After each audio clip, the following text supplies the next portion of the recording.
good job with the raise, I'm gonna buy a house. Say to yourself, man, when I lose all this extra, well, I'm on this great, right, but it's the holidays, it's Thanksgiving. I'm gonna flourish. We make up excuses for not picking up that phone and saying, hey, the darkness of untruth.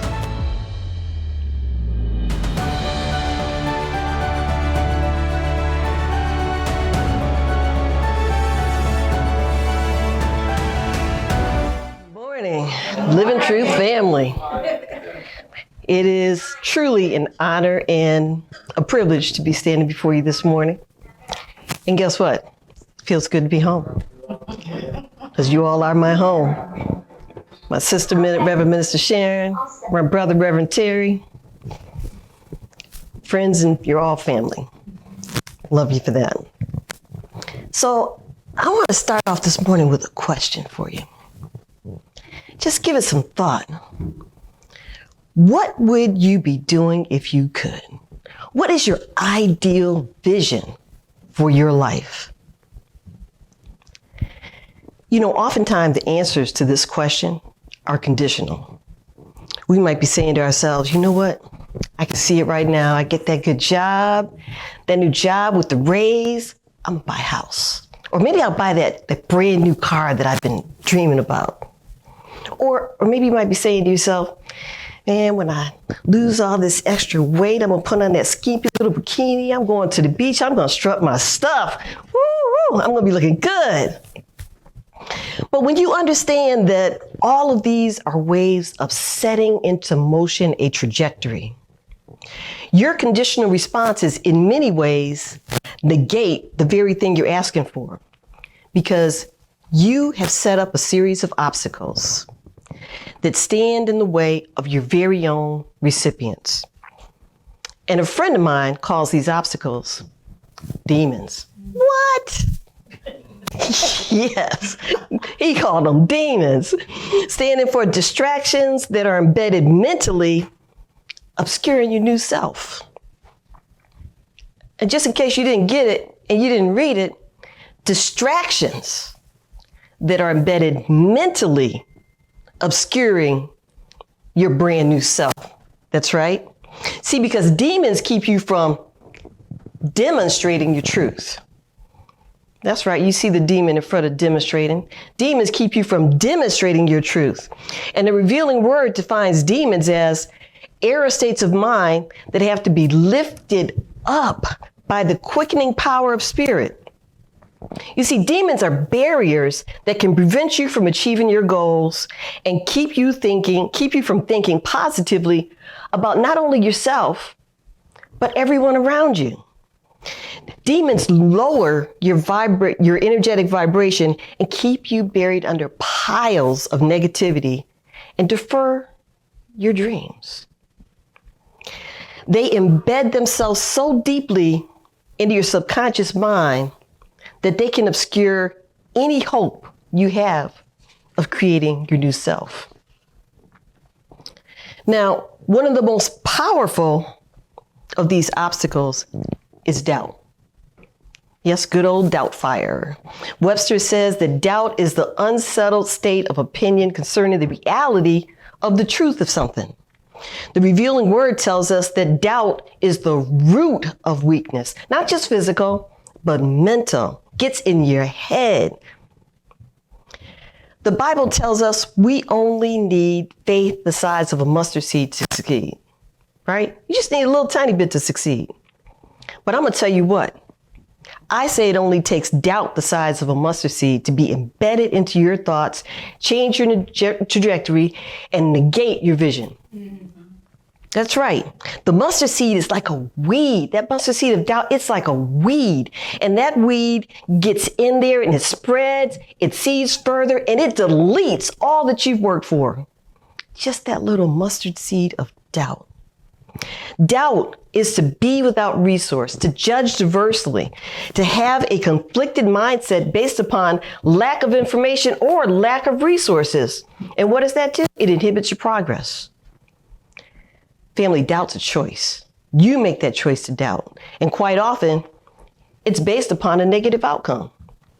You've plucked that negative outcome right out of the ethers and owned it. But the Bible tells us in Matthew chapter 21, verse 21 to 22, I guarantee you this truth.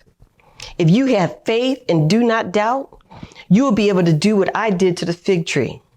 You could also say to this mountain, be uprooted and thrown into the sea, and it will happen. Have faith that you will receive whatever you ask for in prayer. You see, thoughts of doubt and fear, they eat away at the truth. It's like a corrosion. It just eats away at it.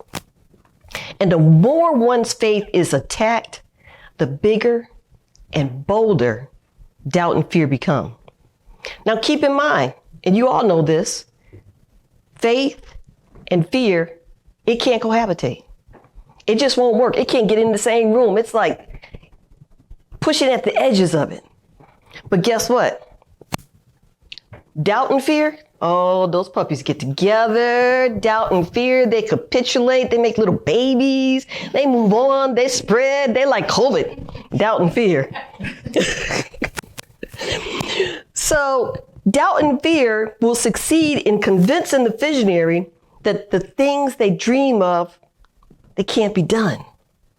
But once again, we turn back to the Bible in James, and it says, when you ask for something, don't have any doubts. A person who has doubts is like a wave that is blown by the wind and tossed by the sea. A person who has doubts, they shouldn't expect to receive anything from the Lord. A person who has doubts is thinking about two different things at the same time and can't make up their mind about anything. Not a thing. Double-minded. Well, we all know what part of this is all about. I want y'all to say it with me when you see it. It's all about fear. And what does that stand for? Say it with me. False evidence appearing real. We know what that is. That's right. False evidence appearing real. Because even though doubt is the most powerful, fear is the most destructive of all errors of mind. Why?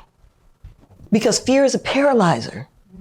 It will keep you standing still. You can't move forward because fear is just standing there. It's got you. You're paralyzed. You can't do it. You can't move.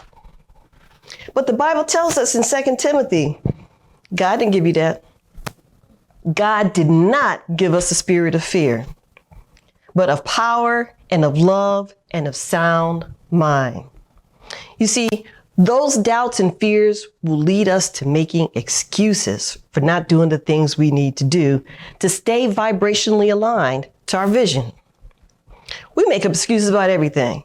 We make up excuses about going to the gym. Oh, you know, my knee's a little swollen today. I don't think I can make it today to the gym. No, I'm gonna go tomorrow. I'll put some Epsom salt on it tonight and I'll go tomorrow to the gym. We make up excuses for not eating right. Well, you know, I'm on this great path of eating right, but it's the holidays, it's Thanksgiving. I'm gonna eat some cake. I'm gonna eat a little bit of everything. So we just make up excuses, and guess what? We even make up excuses for not maintaining treasured relationships. That's right, the people that we profess to love and cherish, we make up excuses for not picking up that phone and saying, hey girl, how you doing? But you know what excuses do? Excuses leave us standing in one place, the darkness of untruth. Excuses leave you standing in the darkness of untruth. We can't do that here because we didn't live in truth. So we can't stand in the darkness of untruth. You know, we all know that we can do better. And we tell ourselves we're going to do better. I know my favorite thing to do, even if it's Tuesday morning, I say, oh, first thing Monday morning, I'm going to do it. And then I've got this show tune playing in my head, Pearly. First thing Monday morning, I'll get up and get me straight. That's right, I'm singing. Then Monday morning comes. Guess who comes with me Monday morning? Doubt, fear, procrastination, distractions. And that's what we do. We procrastinate. And then when we procrastinate, we got the nerve to justify our procrastination. Well, you know, when I get my paper done at the last minute, it is some stellar work. Girl, I'm telling you. If I got to present it Friday morning, I'm going to do it Thursday night because I am sharp Thursday night. I am focused. I am laser focused. I can do it, we wait. We put it off to the last minute. Procrastination can cause you to redirect an extremely valuable asset: time. Time is given to us in a limited quantity. Guess what? You can run out of time. You can be a day late and a dollar short. We often allow the least little thing to distract us from our intended goal. All it takes is your phone to light up. Oh, you got a message. I got a message? Oh, wow. Next thing you know, you're into the group of distractions. What things distract you? I'm going to tell you, I know some of them. You TikTok your time away. That's right. TikTok your time away. The Google gremlins get you. That's right. You get on Google and then you binge watch TV shows. You know, distractions are as numerous as sands on the beach. That's not to say there's not a time and place for everything under the sun. There's a time to take time for yourself and to intentionally relax and zone out. I'm not talking about that. Everybody's got to do that every once in a while. It's called decompression. But I'm talking about the distractions that take you off the path to your intended goal. You see, procrastination feeds those distractions.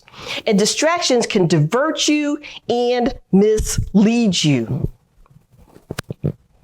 That's right. Distractions are mental intrusions that divert your focus. They provide a fake target. They cause you to miss the mark. You've allowed yourself to be distracted. I know how that is. I'm sitting there working on my ancestry, and all of a sudden something really good pops up on it. I get all excited and all nervous, and I can't maintain the emotion. It's overwhelming. I get up and get distracted. Okay, TikTok. Okay, Google, breathe through it, but you can't let it take you. It will cause you to miss the mark. You will move off of your target. And once the opportunity has passed you by, we've misused our time because we were scared to use it, doubted we could do it, made up excuses, procrastinated, and let distraction eat up our precious time. Guess what? You feel guilty now. That's right.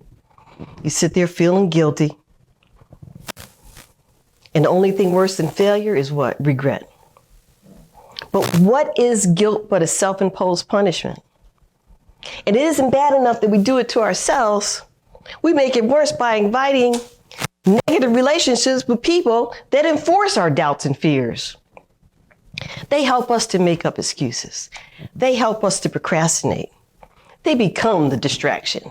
It's like, come on now. You need to move on so I can get done what I got to get done. I don't have time for you. What it's time for is to clean your house. That's right. It's time to clean your house. And Jesus tells us a story in Luke chapter 15 about the woman with 10 silver coins and she loses one. Jesus said, doesn't she light a lamp and sweep the house and search carefully until she finds it? That's what we got to do. We got to light our lamp of truth. Light that lamp. Light two, matter of fact. That's right. Light those lamps. We need to clean our house of all those obstacles every day until we rise to the vibrational accord of our vision.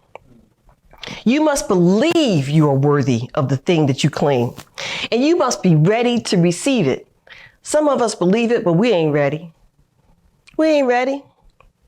Remember, if it is envisioned within the scope of your mind, and within the will of God, I mean, if it's divinely ordained, you know if it's divinely ordained, it settles on you heavy. It can be done. But I got a couple of questions to ask you right here, right now. Are you willing to relinquish the conditions that you have set up as obstacles? I see some heads nodding. Are you willing to say yes? And I know Andrea's ready to say yes, because she says yes. Are you willing to say yes to what can be brought to you in accordance with the energy field that you're holding? Are you willing to say yes to worthiness and readiness to be in receipt of the thing you aspire to. Everybody ready? You really ready? All right, then you got to affirm it. Let's affirm it all together.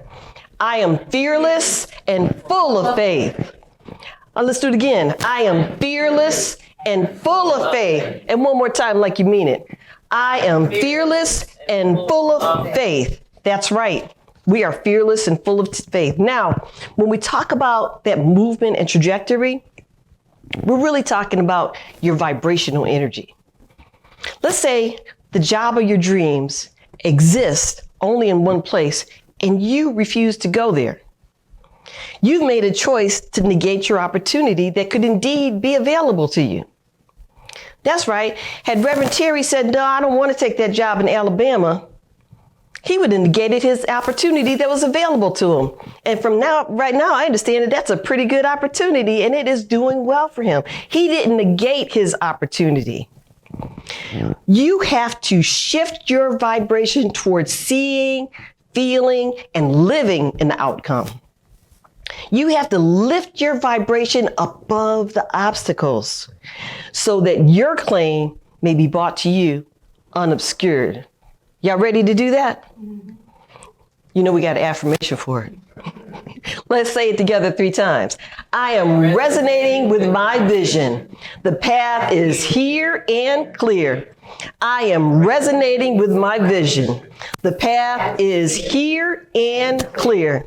Awesome. Resonating. Let's say it again. Vision. The path is here and clear. Yes. All right. How many of you heard of Deshauna Barber? Yeah, you've heard of her? All right, awesome. Well, Deshauna Barber, for those of you that don't know, was born right here close to us in Columbus, Georgia. You see, she got on a military uniform because she was a military brat. Both her parents were in the military, and she joined the Army Reserves. Now, Deshauna was bullied as a child. You know what bullying does to you. It eats away at your self-esteem. It eats away at all those positive thoughts and vibrations about yourself. So when Deshauna was 17, she was working a summer job in Target. And as she's working in her little area, she sees a lady looking at her, staring at her, and she's like, uh-oh. This white lady, blonde hair over there, she's gonna come over here and talk to me. So she keeps on moving and grooving, and she sees the lady making a beeline towards her. And the lady comes up to her, and she asks Deshauna, do you have any kids? No, I don't have any kids. That's kind of offensive. Are you from this country? Yes, I'm from this country. That's really offensive. Are you married? No, I'm not married. Can I help you? Lady says to Deshauna, you are so beautiful. I believe you can be the next Miss USA. Deshauna was like, what? Me? The lady says, if not you, then who? And I'm saying that to you right now. If not you, then who? The lady was Leslie Morton. She was a pageant recruiter. She convinced Deshauna to meet her in Starbucks the next day with an armful of pageantry books and walked her through how to enter and make it into the pageant, and convinced her to join the pageant as Miss Virginia. Deshauna joined the pageant as Miss Virginia. She had her mentor. She had it backed up. She was good and she was ready to go. She got in the pageant. She did her thing. And guess what? She lost. That's right. Leslie said, don't give up. Again, if not you, then who? So Deshauna said, all right. She got in the pageant for the second time, got all worked up, got moved right along. And guess what? She lost. She did it a third time and she lost. She did it a fourth time and she lost. She did it a fifth time and she lost. What would you do by then, Jada? She did it a sixth time and she lost. About that time, her father was like, oh, you know, I love you. And because I love you, I hate seeing you go through this. Maybe it's time to let it go.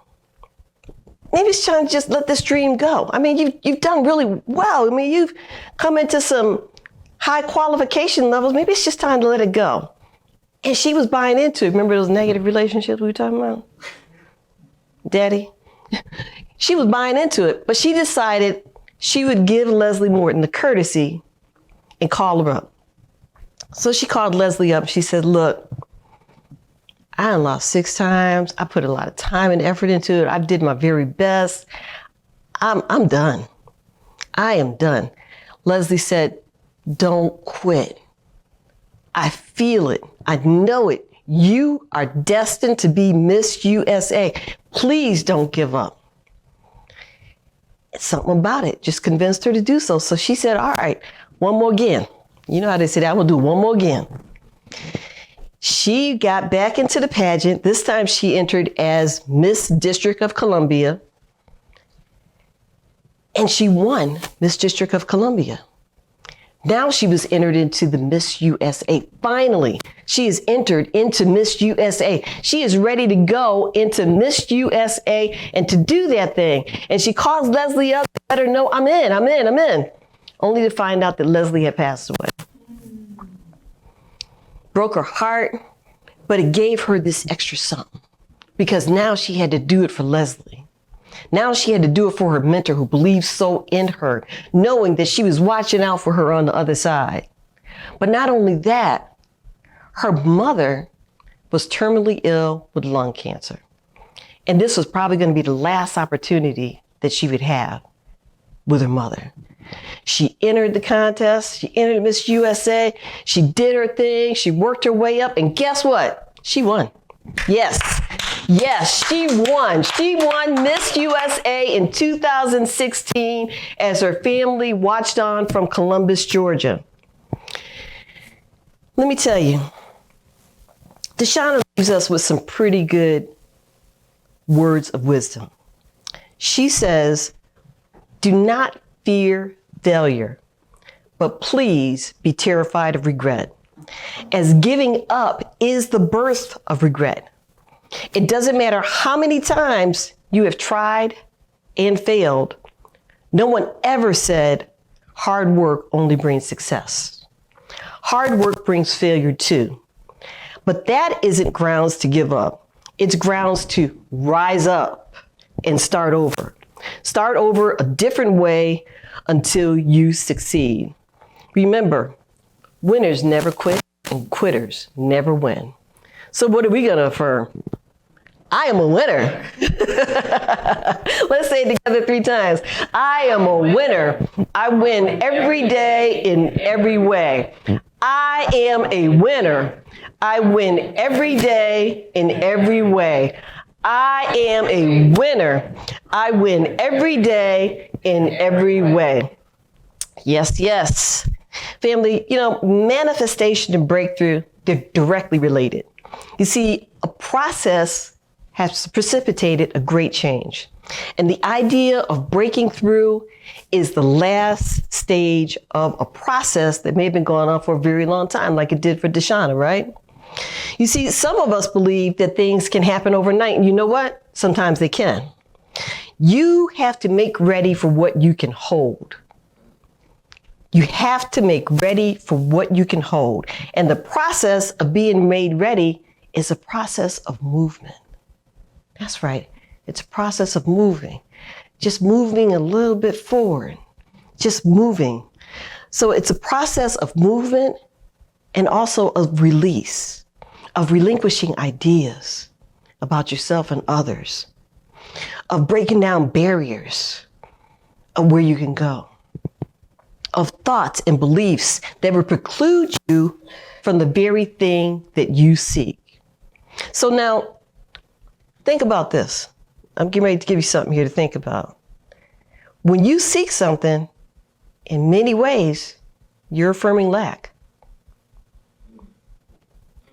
Think about it. When you seek something, you're affirming lack. You might say, oh, the man and the woman of my dreams is out there. I'm going to go forage around in the dark until I bump into him. Well, you might bump into him in the dark. You might just. But think about this. What you truly seek will seek you. What you truly seek will seek you when you come into vibrational accord with it. But y'all got to be vibrating on the same level. Otherwise, that man or the woman of your dream can walk into the room. You're not vibrating on their level. They're going to walk right by. You won't bump into them even in the dark. That's right. So when you are vibrating at the frequency that will attract what your soul requires, you don't have to describe it. You don't have to make a list of what it looks like. Because most of the time, when we start describing it and making a list, it's based on what we know. We don't know everything. So our own description is limiting our good. We just got to vibrate with it. Because the Bible tells us in 1 Corinthians chapter 2, verse 9, no eye has seen, no ear has heard, and no mind has imagined the things that God has prepared for those who love him. So if you can't imagine it, how can you describe it? You can't. All right, so when you raise your vibrational energy, your true needs may be met without you even having to direct them, decide what they should be, how they should come about, because you are relying on Source. You're relying on God. You're relying on the divine awareness you hold of Source, and you're not seeking. You are in receipt. You're just like, oh, bring it in, baby. I'm right here. I'm vibrating with you. Just bring it in. Just bring it in. You are now the recipient of your good and not the one trying to forge around in the dark for it. You know, there's a lot of systems that invite you to claim what you want and decide what it should look like and how it should feel. You know how you do that. You go to the grocery store, right? And you're like, oh, there's a parking space up front for me. I see it. I feel it. I don't have to walk very far. And it shows up. Those are awesome. I mean, that is amazing. But because you're relying on Source and the divine awareness you hold of Source, you're not seeking. You're in receipt. You're now in receipt of your good and not the one trying to forge for it. So these systems, they're all helpful, but until you discern and there's some spiritual maturity, most of you are going around trying to collect jewels. You don't know why, and you don't know why you should want them. You just know somebody said this is a diamond, and diamonds are really, really beautiful, and they're very expensive and powerful, and everybody wants one, so you should want one too. Why should you want one? Maybe diamonds aren't your girl's best friend. You're being invited to trust. I mean, really trust and have faith that the Source of all things is already aware of your requirements for growth. And your soul knows how to support you in receipt of this. When your soul is working in tandem with the divine, I mean, they holding hands walking down the street together, things move swiftly. Not speedily, but things move swiftly because in this energetic field, the obstacles that you have occurred in that lower vibration, they're no longer present. They no longer apply to you. So it's important that every day you remind yourself of who you are. So I'm going to ask you, who are you? Thank you. Who are you? I am. Say it so you believe it. Who are you? I am. Do you believe it yet? Say it one more time. Who are you? I am. That's right. You have to know who you are, and you also have to know what you are. You are a unique, individualized expression of God. Now, this aligns you with the divine and keeps you grounded in truth. And we all need to be firmly grounded in truth to lift our vibrations. You are worthy of your good. When you understand God is, I am, so much of what you've put before you and God can be reknown and reseen. And the very things that you have claimed as your greatest challenges can now be seen as your greatest opportunities. Turning water into wine. Telling you, your greatest challenges become your greatest opportunities for your soul's development and growth. when you're no longer challenging yourself to meet an external criteria of who you think you should be, you can become who you truly are. You are truly, regardless of what you think, worthy of joy, of grace, and a relationship with the divine that is supportive of your expression. Your consciousness is your expression. And the world you express in is informed by your presence. Think about this. How many times when you come into the room changes? Your consciousness has entered the room. The room is no longer like it was before you got there. I know, I see each and every one of you when you walked into the room today. Vibration shifted. They got a little bit higher with each and every single one of you. Each and every one of you brings some light to the room, to the situation. You are worthy of joy, of grace, and a relationship with the divine that is supportive of your expression. When you know yourself as of God, when you say, in God I live and move and have my being, your very presence alters what you encounter. I mean, you can meet the same person that has the same grumpy attitude 2 different times. But who you are, who you see yourself as, is what moves that encounter, one way or the other. In God, I live and move and have my being. Your true nature, your true self, you begin to claim the kingdom by nature of being. Claim the kingdom by being. Because you can only just be. You can only be. And finally, you only ever will be. What you do is a product of being. Being is a stasis. Being doesn't sit still. It's always forever changing. It's an expression.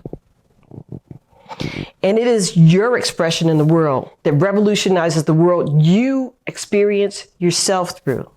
If you would just allow yourself to believe for a moment that everyone here has the right to joy, and I know y'all know that everyone here seeks to know him or herself as worthy of good, that everyone here has to be worthy of good because they're created in the image and likeness of God. This is your divine expression. And you may understand that what awaits you now, y'all ain't ready for this. What awaits you now may be far more wonderful than your fear has ever allowed you to believe. I'm going to say that again. Yeah. What awaits you now may be far more wonderful than your fear has ever allowed you to believe. You see, because the world you envision, the dreams you see are yours to discover and experience. Everything to know, everything to be experienced through is waiting for each of you. When you raise your energy to align with your vision, the obstacles to growth, the things that would keep you from your true nature, keep you from the receipt of your good, your joy, they're released. Released for you through your agreement for them to be released. Y'all didn't get that. Y'all got to agree for them to be released. The things you are attached to, the idealization of what should be, how it should seem, are the things that you will hold until they can no longer be held in this vibration. The things you are attached to, you've got to let them go. So I'm asking you for nothing more than your own adherence to your true self, to your divine nature, to the God within you, because that is your birthright. Because your highest teacher is the God within that expresses and seeks to express as you and through you. So Living Truth family, I'm asking you to rise up. I'm asking you to rise up to those good vibrations of love, to rise up to peace, to rise up to being your own divine self in truth. And so it is.